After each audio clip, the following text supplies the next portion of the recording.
So let's kick things off this morning. Joining us on set, we have the coordinator of the Child Affairs Division of the Office of the Prime Minister, Bertrand Moses. And we also have Child Development Specialist of the Child Affairs Division, Shannon Stanley. Welcome. Well, thank you so much for having Thanks us. for having us. Good morning. Good morning and welcome. So this particular topic, this of course being the month that we recognize child abuse prevention. So first of all, my question would be, what exactly is Child Abuse Prevention Month? Okay, so certainly Child Abuse Prevention Month is something that we've observed in the month of April every year for the last 3 years out of the Office of the Prime Minister. And it really is to bring our communities together, all of our NGOs together, and of course it's sponsored by UNICEF and supported by them with their technical guidance to ensure that communities understand how to work together to prevent child abuse. It's about strategies, it's about science, it's about collaborating to ensure that our children in our nation are protected, because we know that the statistics out of the Children's Authority have been increasing. For example, in 2017, we know that statistics revealed that the highest form of abuse is sexual abuse, and we see a spike in reports. So we know that something very serious is happening in our nation. So it's a time for the nation to just punctuate this and focus on how we can work together to eliminate this. And how can this commemoration actually help solve this problem? As you mentioned, there's a spike, clearly. Yes, certainly. Yeah, so for example, in the past, for the past 2 years, we've collaborated with different entities. So for example, in the past, we've collaborated with the West Indies Cricket Board, with the Trinidad and Tobago Cricket Board to train coaches. Then the next year, last year, we collaborated with PTSC, training bus drivers in terms of how we can eradicate this issue. And so this year, we're focusing on guidance counselors and schools, social workers, to ensure that we get a strategy that's very much full-fledged and strong and robust to eliminate this issue. Okay. And what are the ministry's plans for Child Abuse Month, not just for this year, but ongoing in the future? Well, so far we have some radio and TV interviews, as we're doing right now. But we're also having, as Mr. Moses mentioned, a child protection training for guidance counselors and social workers. We're going to have a child protection league. It sounds really exciting and fancy, but what it is an information fair for children and for their families as well to gain more information. We are also going to have advertisements about the Child Abuse Prevention Month, and we are going to launch a workbook for Form 1 students on child protection. It's geared towards that age group. We're also, in terms of some things we're doing in Tobago, we're going to launch 2 buses with paintings from children themselves, and they're going to be plastered on the buses. And we're going to do some sensitization sessions with NGOs. And in terms of more long-term things, we're going to have we're in the process of drafting the National Child Policy, as well as we have an initiative called the Child Rights Ambassadors. And it was launched last year, but this year we're also going to do it. And what we do is essentially teach children about their rights using creative arts as a form of them going out and teaching their peers their rights as well. Yeah. So we have a lot of exciting things planned for this year. This sounds really good. The child protection training for the counselors in particular, when is this expected to start? Okay, so we're definitely starting this month. We're planning on training 100 guidance counselors and schools, social workers. From this, we're going to have them return to the schools and do training sessions. We're also planning to have a train-the-trainer type model. So when we train these guidance counselors and social workers and student support services, they will in turn be able to train more guidance counselors and social workers throughout Trinidad and Tobago. Our goal is that once they have received this training on trauma, we did research with student support services in terms of the issues and the support that our guidance counselors and social workers need. Following this, they are going to go into the classrooms and use our workbook, which is an amazing workbook that we've delivered. It focuses on real-time activities for children to engage them, and they're going to be doing this with students, every Form 1 student throughout Trinidad and Tobago, and we're starting with that this month. So it's going to be a very exciting and different type of initiative where our children are going to interact with information that's research-based and evidence-based, and then they're going to have the support of a guidance counselor and a social worker to roll this out in this month. And throughout, and then for the rest of the year, we plan to continue this effort. Yeah, I know we've had some challenges in the past as it pertains to the amount of guidance counselors at schools. Do you think that's an area that would be addressed as well? Definitely. What we're doing on our end, out of the Office of the Prime Minister, Gender and Child Affairs, is that we're focusing on a national child policy. And it's definitely, the first draft has been completed, so that's groundbreaking because it's the first policy of its kind in the region. And so what we plan to do with this is to look at the manpower needs of our nation in terms of responding to the issues that children face. And when this policy has gone through its necessary phases of approval, we would then be able to say, hey, this is what the research suggests, this is best practice, and this is how we can look at increasing staff in the various areas from our end at the Office of the Prime Minister. Okay, that sounds great. Now so we've been talking about children. Let's talk about the families. How can families reach out to get help? Well, we have an acronym that we like to use because it's easier for people to remember it this way, and it's ACT FAST. So the F stands for families. So there's the National Family Services, where families can call for counseling and to get help in that area, as well as we encourage children to tell a trusted adult, a family member, if they are being abused. The A stands for authority. So we have the Children's Authority, and that number is 996. Or we have the police, which that number is 999. Within the police, there's the Victim and Witness Support Unit, as well as the Child Protection Unit. So the S stands for school. So again, we mentioned the guidance counselors, student support services, your principal, your teacher, and the T stands for telephone. Another hotline is Childline, which is 131, and that is some of the ways we encourage families to get help. Or children, if they are being abused, these are some of the outlets they can use to get assistance. Okay. Now, what are the signs of an abuser? Many times it's family members, trusted friends. Yes. What do you look for? You're so right. It's very difficult to always decide who would an abuser be, because quite often we think it's someone lurking in the shadows, very dark, but it's not really like that. Our research from the Children's Authority suggests that the majority of perpetrators are people well known to the families and well known in the children's lives. So we understand now that it's the persons of trust, the people around us, are the abusers. So we know that we need to look toward that to ensure that we safeguard our children. We're calling on parents and guardians to ensure that whoever is in contact with your children, you're ensuring that you know as much about them as possible. Some other signs that you can look for, of course, are if there's a need for power and control. Some people prey upon children because they are weaker and they have this desire to control. If that's something that's popping up, that's a red flag. Also, if the individual has a history of sexual abuse themselves, that's one of the most unfortunate parts. Our perpetrators tend to have gone through this before. And so we need to look toward that also. We know that substance abuse is also a red flag because they are unable to make wise decisions amongst our children. That's something we want to look for. And then another important one is grooming behaviors. We live in a society where people give gifts to children often, and sometimes it's used to lure children. And parents and guardians need to be very aware of that. A lollipop or candy, or even a video game or jeans or a shoe or some game. These are things that people use to get children to just believe in them and trust them, and then they betray that trust. So we're asking for parents to ensure that you check your children's school bags, check their social media. We know that that's one of the key ways that perpetrators reach children today.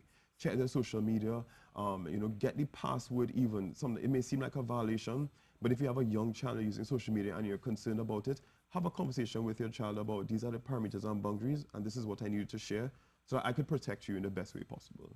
Wow. And do you also provide support or assistance to the abuser? Yes, that's extremely important as well. So we know that we have, firstly, the National Family Services, which is under the Ministry of Social Development, and anyone can contact them, walk in, and they can offer a counseling session, give you an appointment, and that's free of charge. The Children's Authority is really set up to protect children, but if you're a perpetrator and you feel the need while listening to this interview to step forward and make a difference in your life, they will be able to guide you as to where you can go as well. We also want to look at the private institutions that you can go to if you feel like you have the funds to pay and you want to have that kind of assistance being granted to you. We also have the Victim and Support Unit out of the Trinidad and Tobago Police Service, where they can also give you information on where you can go for support. And you can always contact us at the Office of the Prime Minister, 627-1163, and we can confidentially, you can get in contact with us and we can share with you some other agencies and to help you understand that the process isn't always a threatening one, because we just want to protect you from yourself and to protect other children as well. Now, we've identified some of the traits of the perpetrators, but how do you know when your child is being abused?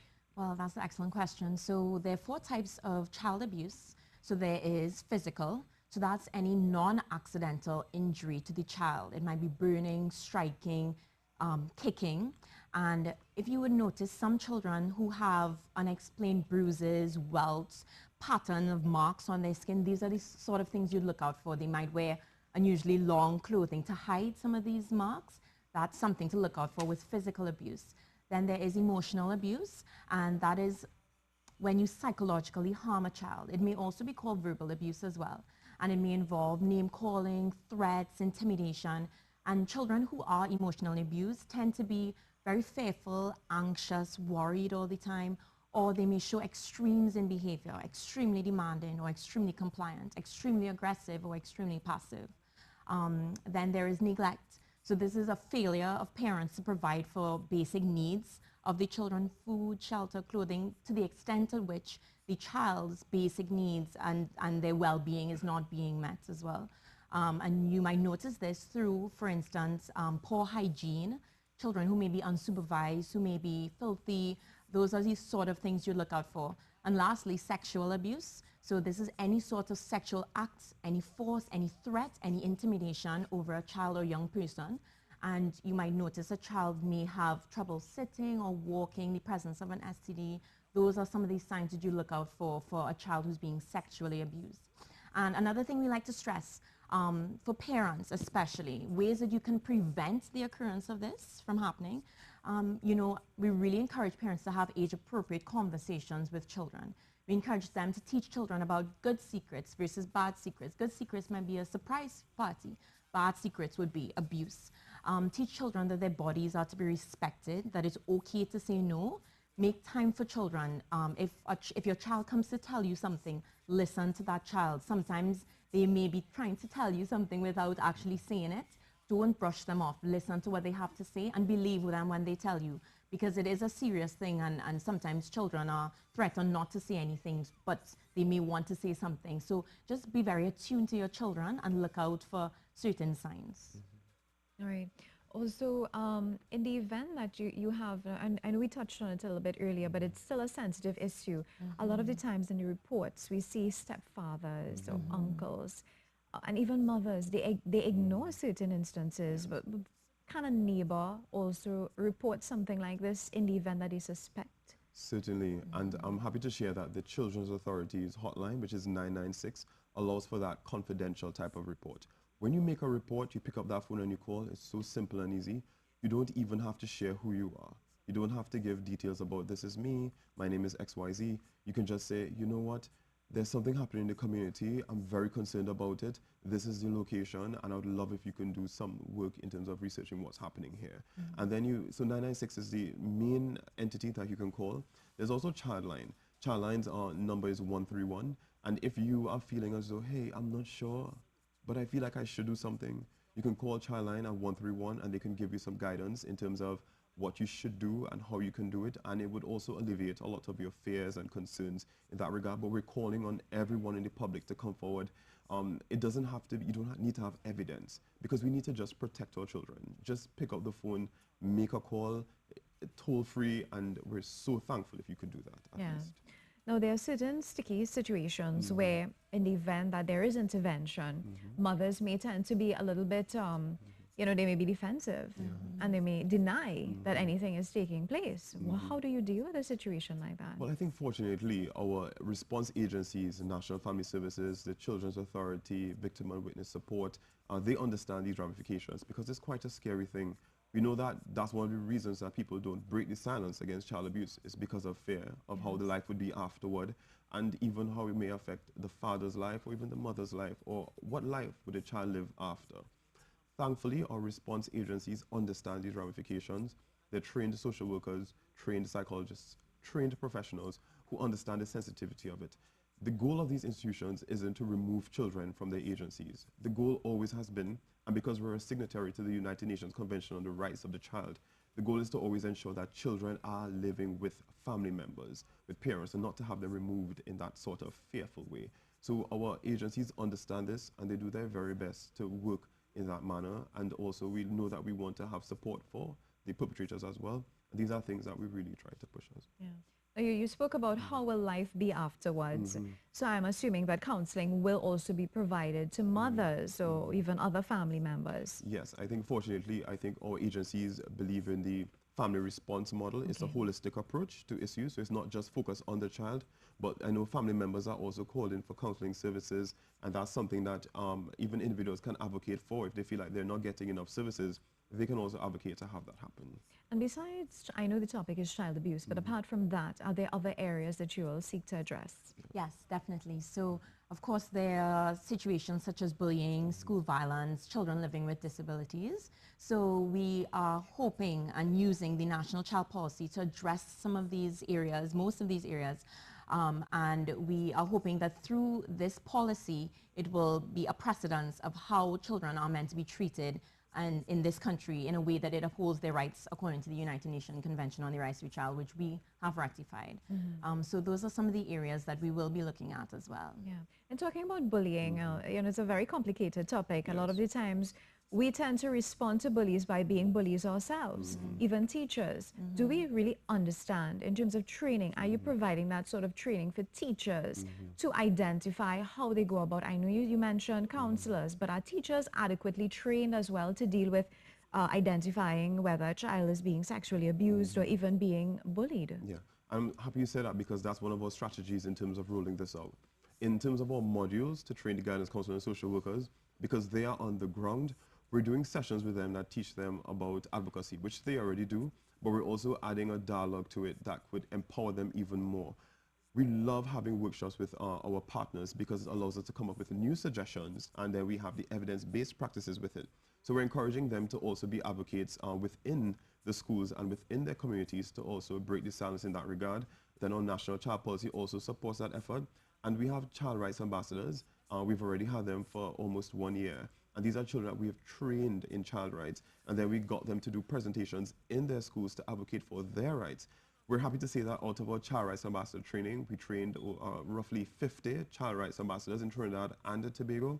And they were able to reach, by presentations in their schools, 7,000 children and adults on protection, like bullying and ensuring that children are understood. And then we posted a video on our social media, which you can find us on Facebook at Gender and Child Affairs. And of course, on there as well, we reached about 17,000 views. So we know that the message is getting out there, and children are determinants and advocates in their protection as well as adults. Yeah. You know, when you study the psychological profile of criminals, you realize that they would have had some sort of child abuse or some history of abuse somewhere. So the question is, are these workshops only taking place in the month of April, or is it something that you see ongoing? Definitely ongoing. Definitely ongoing. So for example, we know that this particular workshop starts in April. It's the kickoff. It's our big launch. But of course, we're having a trainer session where the guidance counselors and social workers will be doing the work throughout the year, because we want to reach every Form 1 student with the workbooks that I showed to you for the entire year period. So it's ongoing. In the past, we've done training with coaches in terms of sexual abuse supported by UNICEF and general abuse, and we've done training with bus drivers. We're happy to report that the training is still ongoing. Even though it was started 2 years ago with our coaches, training is still rolling out. So we know that there's the impact that's continuing and continuing. And some of our partner agencies, we love collaborating because they develop policies that are strong as a result of this training. And guidance is offered in that regard. And UNICEF is always happy to support us in that regard as well.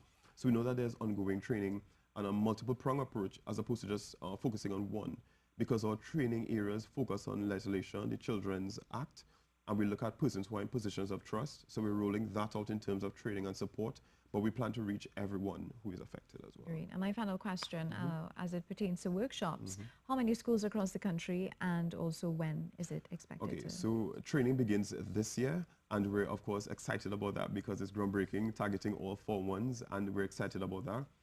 The surprise that we have is that we're actually doing something quite groundbreaking. My colleague Shannon mentioned it, but we're doing the that wonderful league. So I think everyone is familiar with the Justice League, that cartoon. We're partnering with, kind of theming it after that in a sense, and we're calling it Child Protection League. So we're having children across the nation coming into this in South in May. We're inviting all teachers and guidance counselors, anyone who is listening from a school, to email us at childaffairsdivision@gov.tt. That's childaffairsdivision@gov.tt. Give us the name of your school. We're looking at less than 25 students from your school, and we want you to just come in, sign up, send us information via email so you can get into that league. It's going to be an amazing, amazing affair. We're doing it in an interactive way where children will be interacting with these boots in a superhero format, and they'll be able to learn about abuse. They'll get a quiz done. It's going to be very interactive, very fun, like a Disneyland of sorts. And then at the end of it, they'll be able to mix with the boots. We're also wanting our parents to come in as well to that. So everyone should stay tuned to our Facebook page, Gender and Child Affairs, and you hear more information about that. But that's something that we're doing to reach a wider section of the population as well. That's amazing. Great work.